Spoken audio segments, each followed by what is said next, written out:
মালয়েশিয়ায় আবিরদের বাসায় যাওয়ার পর যে আতিথেয়তা পেয়েছি তাতে আমরা সত্যিই মুগ্ধ।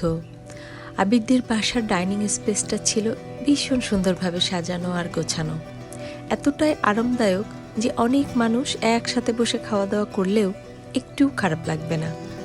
পরিচ্ছন্নতা আর আন্তরিকতায় পুরো পরিবেশটাই মন ছুঁয়ে গেছে।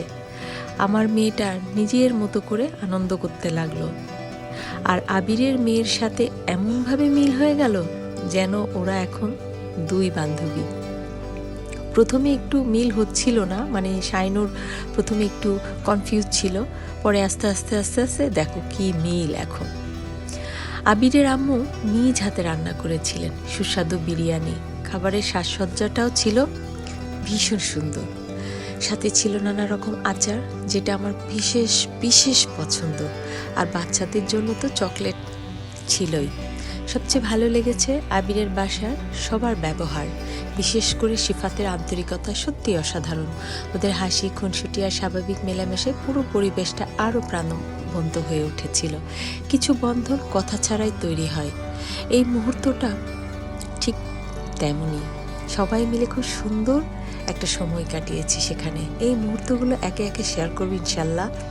আজ শুধু খাওয়ার সময়ের কিছু অংশই আপনাদের সাথে ভাগ করে নিলাম।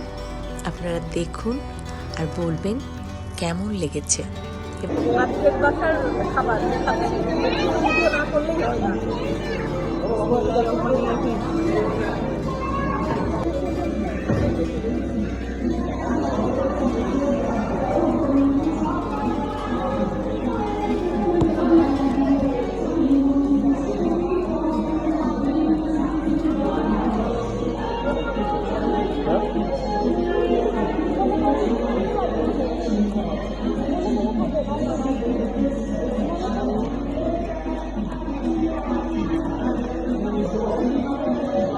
খাওয়া দাওয়ার পর্ব অনেকটা সময় ধরেই চলেছে।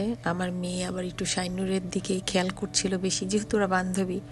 ছেলে একটু সময় নিয়ে খাচ্ছিল, মেয়ে তো অল্প একটু খেয়েই লাফালাফি শুরু করে দিয়েছে। সে এখান থেকে দৌড়ায় ওদিকে যায়, ওদিক থেকে দৌড়ায় এদিকে আসে, ওর আনন্দ তো একেবারে বাঁধ ভাঙা আনন্দ। আর আমরা সবাই খাওয়া দাওয়ার পর আবিরদের বাসায় যখন সবাই একটু রেস্টে, তখন আমরা সবাই যে যার যার মতো করে সময় পার করছিলাম, আর খাওয়া দাওয়া তো চলছিলই বিরতিহীন।